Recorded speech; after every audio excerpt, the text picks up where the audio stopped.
Hey, how are you doing today? Um, I want to talk a little bit more about what I meant by loser content, where Black women are the intended audience and Black women are usually the content creator.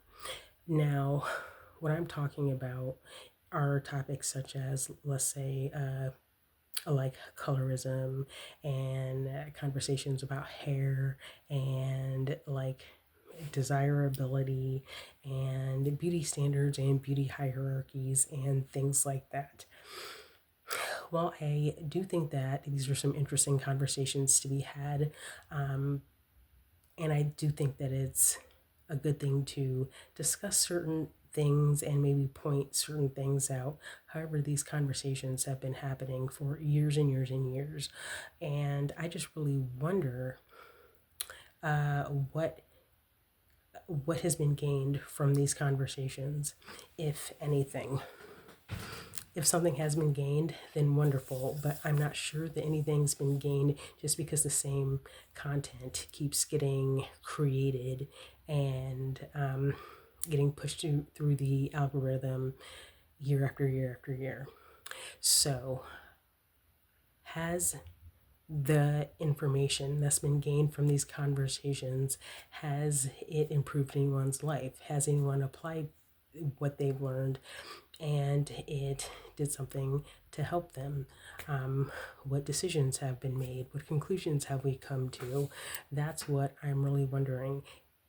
Based on some of the content that keeps getting created, I'm not sure that any of this information has been applied very well. So maybe content creators need to move on to something else. And what again, I'm talking about, reality TV shows. Like, how many times does Love Island need to be analyzed? I feel like it always comes to the same conclusion and we always get the same answer.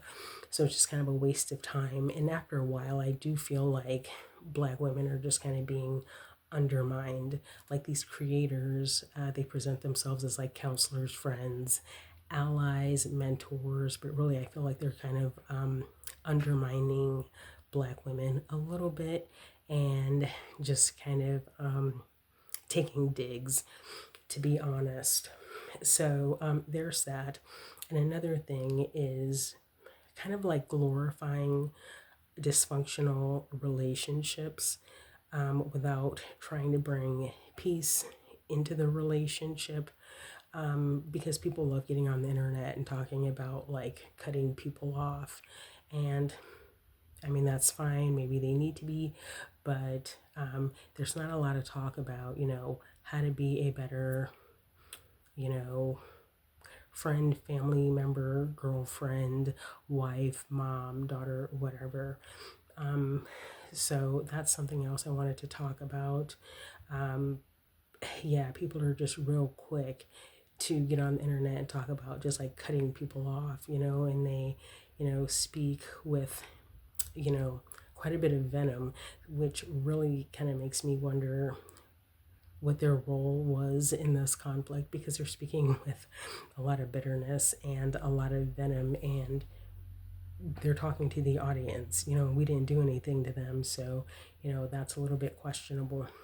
And there's all this content talking about healing, healing, we need healing. And so I just feel like that's just taking jabs at people, because I'm just like, okay, like for what?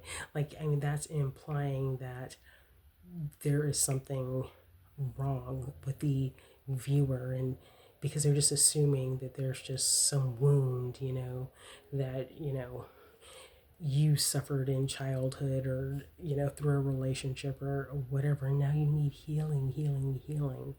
And so that's another thing. So a lot of this is what I'm calling just like, just kind of like messy, just kind of like loser content, which probably stirs up more problems than it solves.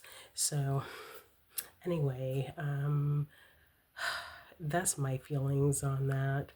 And I just feel like, again, this is a Bible study channel predominantly. Uh, seek healing, seek advice through Jesus Christ, and just find out what Jesus Christ says about you as a person, as opposed to the world. And I know that, validation is important, but primarily seek it from Christ.